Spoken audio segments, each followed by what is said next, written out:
नमस्कार, HBC news में आप सभी का स्वागत है। आइए देखते हैं आज के समाचार। कांग्रेस महासचिव प्रियंका गांधी संत शिरोमणि स्वामी रविदास महाराज की जन्मस्थली पहुंची और मत्था टेका। अखिल भारतीय कांग्रेस कमेटी की महासचिव एवं प्रभारी उत्तर प्रदेश श्रीमती प्रियंका गांधी आज संत शिरोमणि रविदास जयंती के मौके पर वाराणसी स्थित संत रविदास की जन्मस्थली शीर गोवर्धन पहुंची। एयरपोर्ट से लेकर रास्ते भर हजारों की संख्या में कार्यकर्ताओं का हुजूम और तांता लगा रहा। कांग्रेस महासचिव शीर गोवर्धन पहुंचकर संत रविदास के दर्शन की और सत्संग में भी शामिल हुई।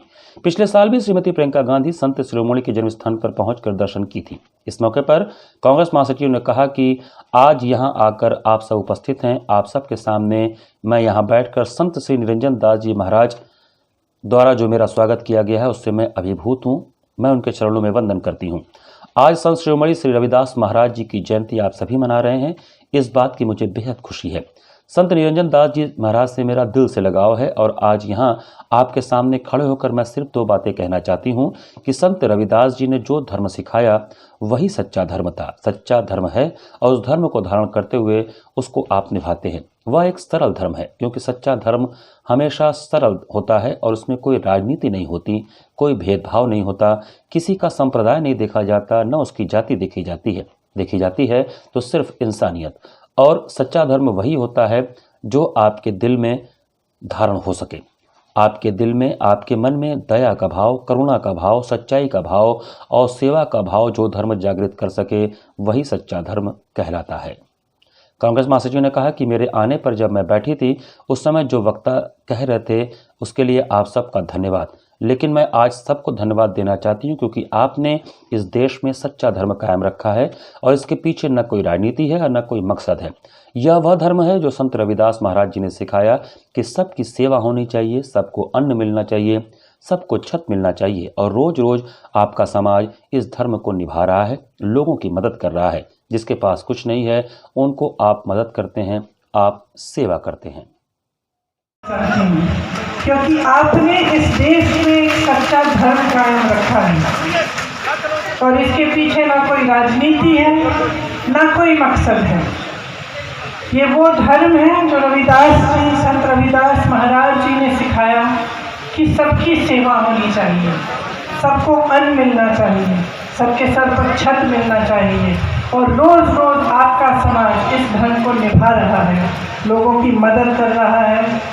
जिसके पास कुछ नहीं है उनको अपने लिए शहरों से पैदल रवाना हुए। तो उस समय भी जब हमारे लोगों ने रसोइयाँ खोली, सेवा की, तब आपका जो समाज है, जहाँ जहाँ आपके समाज के लोग थे, आपने बहुत मदद की और इसके लिए भी मैं धन्यवाद देना चाहती हूँ। मेरी आशा है कि संत शिरोमणि रविदास महाराज जी की जो ख्वाहिश थी कि आपसी प्रेम हो, सद्भाव हो और एक दूसरे की सेवा की जाए, ये ख्वाहिश राजनीति में भी कायम रहे और जो राजनीति में आते हैं मेरी तरह वे इसी सेवा भाव से देश की सेवा करें। तो एक बार फिर आप सबको मैं बहुत बहुत शुभकामनाएं देना चाहती हूँ। आज आपका खास त्यौहार है, खास दिन है, आप सब यहाँ श्रद्धापूर्वक आए हैं और मैं आपको शुभकामनाएं देना चाहती हूँ, धन्यवाद देना चाहती हूँ कि आपने इस देश में ये धर्म कायम रखा और इसको अपने दिल में धारण किया। आपको बहुत बहुत धन्यवाद। जय गुरुदेव।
पेट्रोलियम मंत्री धर्मेंद्र प्रधान ने भी श्री गोवर्धन स्थित संत रविदास के मंदिर में दर्शन करते हुए कहा कि कोरोना की विभीषिका के बाद प्राइम मिनिस्टर मोदी के कारण अर्थव्यवस्था नियंत्रण में आई।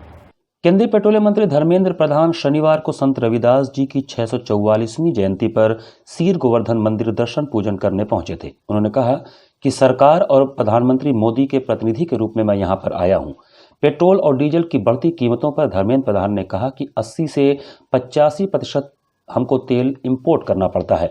बहुत जल्दी सब कुछ नियंत्रण में होगा। अंतर्राष्ट्रीय बाजार में उछाल के कारण हमें ऐसी स्थिति का सामना करना पड़ रहा है।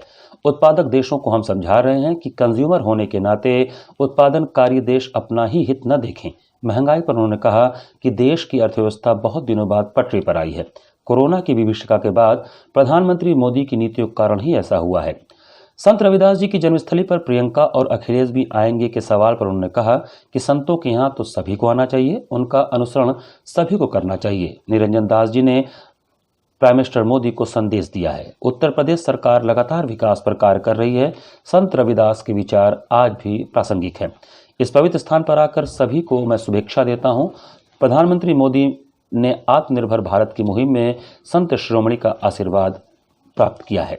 देखिए, आज संत श्री रविदास जी की 644वीं जन्म जयंती के अवसर पे मैं माननीय प्रधानमंत्री श्री नरेंद्र मोदी जी की सरकार की प्रतिनिधि के नाते उनकी संदेश लेके आशीर्वाद प्राप्त करने के लिए आज इस पुण्य भूमि में आया हूँ। यहाँ अभी मेरा सौभाग्य हुआ पुण्य भूमि को, जन्म स्थान को नमन करने के लिए।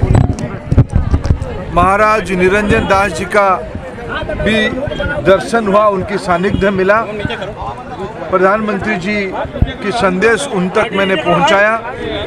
उन्होंने भी अपनी आशीर्वाद और अपना संदेश प्रधानमंत्री जी तक पहुंचाई है। मैं इसको माननीय प्रधानमंत्री जी को अवगत कराऊंगा। संत रविदास जी की जीवन भारतीय मूल्य पे आधारित था। सदाचार, प्रेम, समरसता उनकी विचार की मूल कणिका रही है। आज के समय में भी उनकी विचार समाज में शांति, सौहार्द, प्रतिष्ठा करने के लिए आज भी बहुत प्रासंगिक है, आवश्यक है।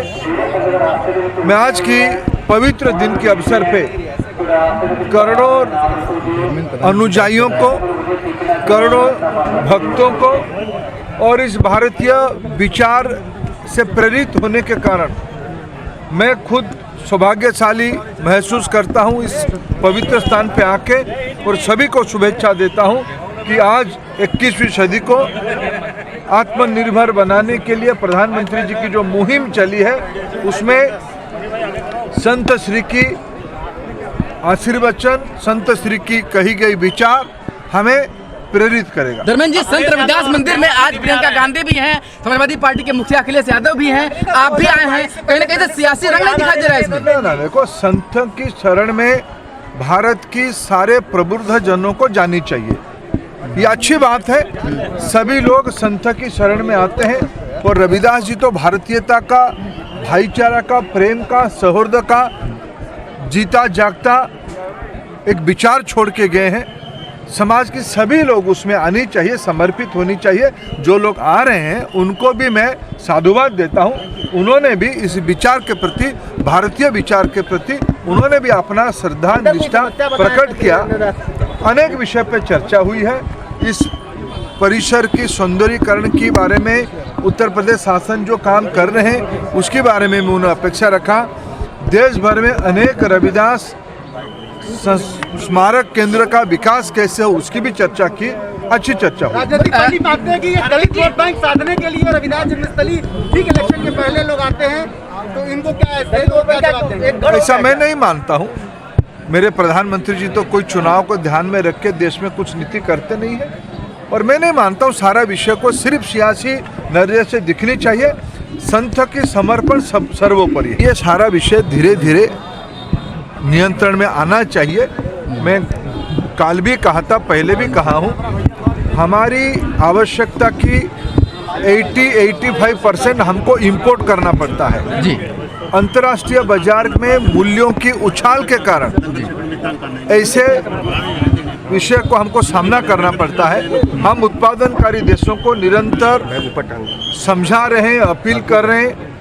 एज ए कंज्यूमर, उपभोक्ताकारी देश के नाते हम अपने अपेक्षा को पुरजोर रख रहे हैं। उत्पादनकारी देश केवल अपना हित ना देखे, उपभोक्ताकारी देश का भी ध्यान रखे।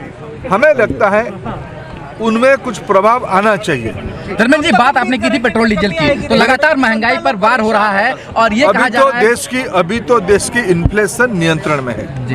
देश की अर्थनीति आज अखबारों में आई है, लंबे अरसे के बाद अर्थनीति पिछले क्वार्टर में पटरी पे आई है।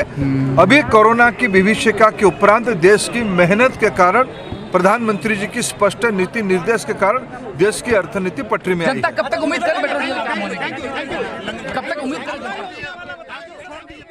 समाजवादी पार्टी के राष्ट्रीय अध्यक्ष एवं पूर्व मुख्यमंत्री अखिलेश यादव ने संत रविदास जी की जयंती पर देश और प्रदेश के लोगों को बधाई दी। संत रविदास की जयंती पर सीर गोवर्धन पहुंचे अखिलेश यादव ने कहा कि उनका जीवन त्याग और बलिदान का था। रविदास जी का जीवन लोगों को जोड़ने का था। उन्होंने यह दर्शन दिया कि समाज को जोड़कर चलना चाहिए, समाज को मिलकर आगे बढ़ना चाहिए। जीवन भर वो बुराइयों से लड़ते रहे।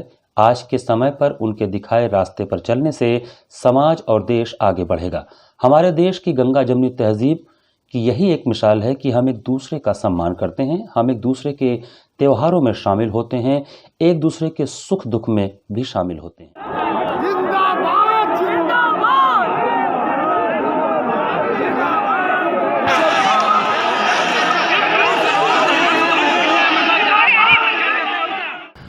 भीम आर्मी के राष्ट्रीय अध्यक्ष चंद्रशेखर ने भी संत रविदास के दर्शन करते हुए कहा कि यह घर तो हमारे गुरु का घर है। संत रविदास मंदिर में दर्शन करने पहुंचे भीम आर्मी के राष्ट्रीय अध्यक्ष चंद्रशेखर ने कहा, यह तो हमारे गुरु का घर है, यहाँ सभी का स्वागत है। गुरु किसी जाति का नहीं होता है। दुनिया भर में संत रविदास जी के फॉलोअर हैं। हम आज संकल्प लेने आए हैं कि महिलाओं का अधिकार जो छीना जा रहा है, हम उस पर काम करेंगे। ये सबका स्वागत है, ये गुरु का घर है और गुरु किसी जाति के नहीं होते हैं। सदगुरु रविदास जी महाराज पूरी दुनिया में मानवता का संदेश उन्होंने दिया और पूरी दुनिया में उनके फॉलोअर्स रहते हैं। इंडिया में ही नहीं, जैसे बाहर कनाडा में, यूएसए में, तमाम जगह जो है, फ्रांस में हमारे गुरु घर है और वहाँ भी एक बड़ी मान्यता है। उनके दिखाए आदर्शों पे, सिद्धांतों पे लोग चलते हैं। और मैं आज यहाँ आया हूँ क्योंकि मैं हमेशा कुछ भी खाली करने के लिए नहीं आता हूँ। मैं आया हूँ आज यहाँ संकल्प लेने के लिए कि जिस तरह की जुर्म जाति उत्तर प्रदेश में चल रही है वो किस तरह खत्म हो। जिस तरह से यहाँ महिलाओं के अधिकार छीने जा रहे हैं, महिला सुरक्षा में कोई काम नहीं हो रहा है, रोज बच्चों के रेप हो रहे हैं, हम लोग उसमें मजबूती से काम करेंगे और हम संकल्प लेंगे सदगुरु रविदास जी महाराज का जो सपना था बेगमपुरा राज का, उसको बसाने का।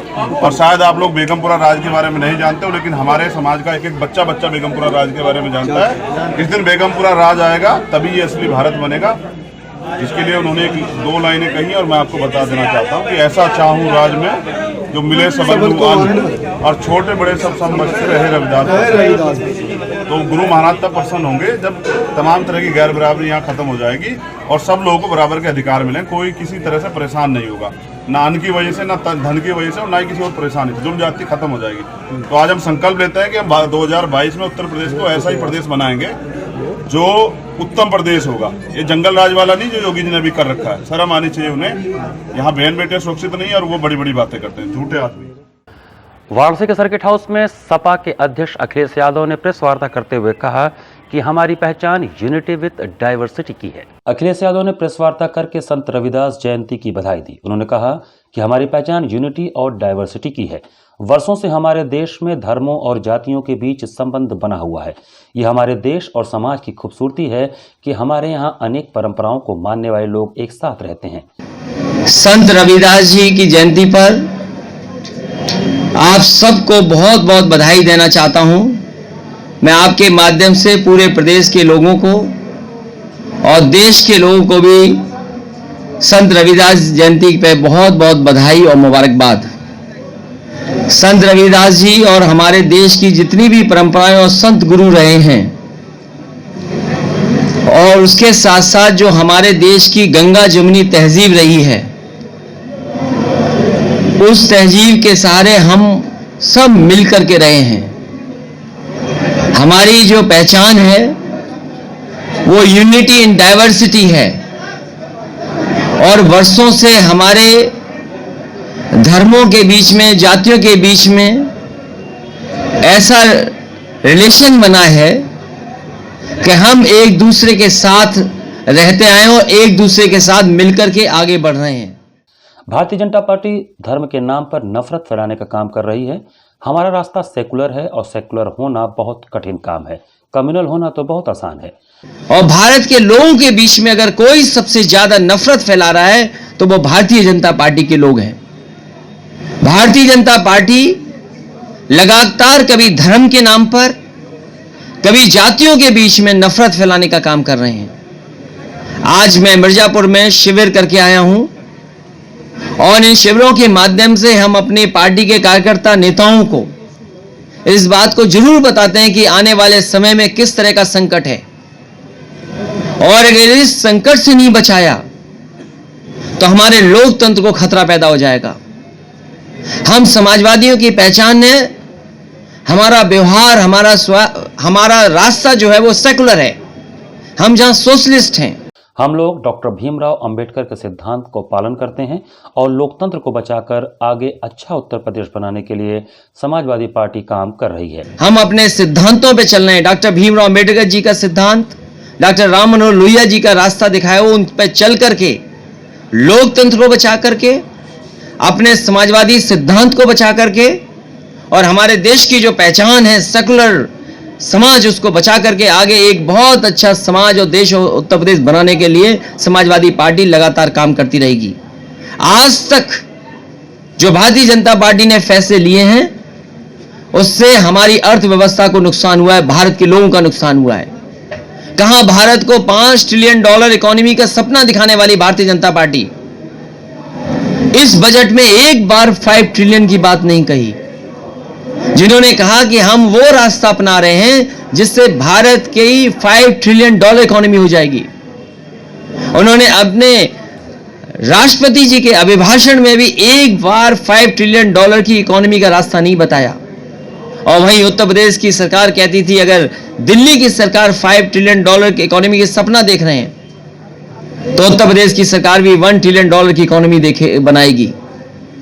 जिस तरीके से नोटबंदी के बाद पूरी अर्थव्यवस्था चौपट हो गई, और जिस तरीके से जीएसटी लागू किया गया बिना तैयारी के, जिन कानूनों का सरलीकरण होना था, जिन कानूनों से हमारी अर्थव्यवस्था को और व्यापारियों को सहूलियत मिलनी थी, इतने बड़े पैमाने पर संशोधन होने के बाद भी हमारे व्यापारी निराश हैं।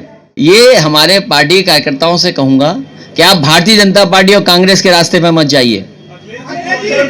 हम अपने समाजवादी कार्यकर्ताओं से कह रहे हैं कि आप लोग भारतीय जनता पार्टी की तरह भाषा इस्तेमाल मत करिए और कांग्रेस जैसी साजिश वाले रास्ते पर मत जाइए। आपका रास्ता साफ है, आपको लोकतंत्र बचाना है, आपको समाजवादी रास्ता अपनाना है, सेकुलर रास्ता आपको तय करना है।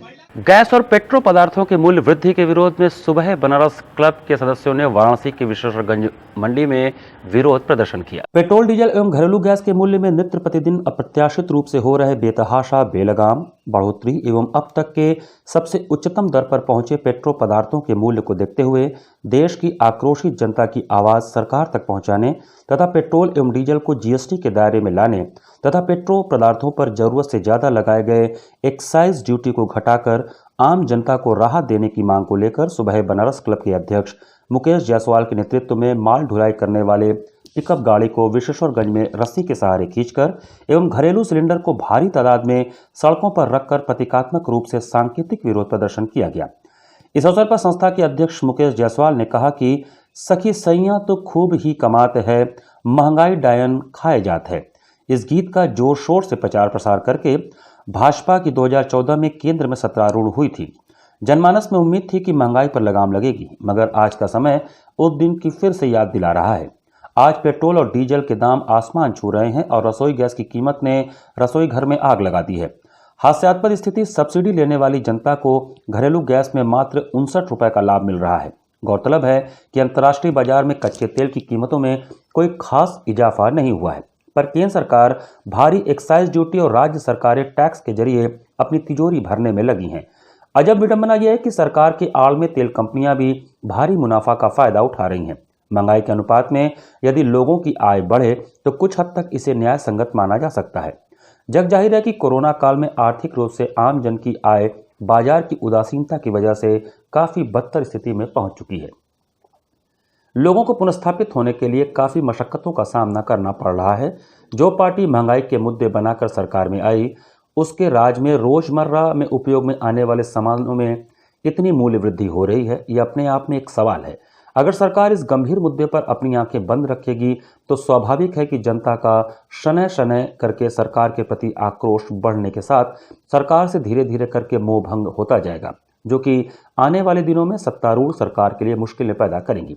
कार्यक्रम में मुख्य रूप से मुकेश जायसवाल, नंद कुमार टोपीवाले, चंद्रशेखर चौधरी, अनिल केसरी, अमरेश जायसवाल, प्रदीप गुप्त, अशोक गुप्ता, राजेश केसरी, डॉक्टर मनोज यादव, सुनील, अहमद खान, पंकज पाठक, राजेश श्रीवास्तव, पप्पू यादव सहित कई लोग शामिल थे। इस प्रकार से नित्य प्रतिदिन पेट्रोल, डीजल, गैस में इजाफा किया जा रहा है, वृद्धि किया जा रहा है, उसके खिलाफ हम लोग आज पूर्वांचल की सबसे बड़ी खाद्य मंडी विशेषरगंज में प्रदर्शन किए हैं। याद हो कि महीने में ये तीसरी बार घरेलू गैस पे वृद्धि हुई है और पेट्रोल डीजल यहाँ पर 90-92 रुपया प्रति लीटर और पूरे भारत में कहीं कहीं सैकड़ा पार कर चुका है।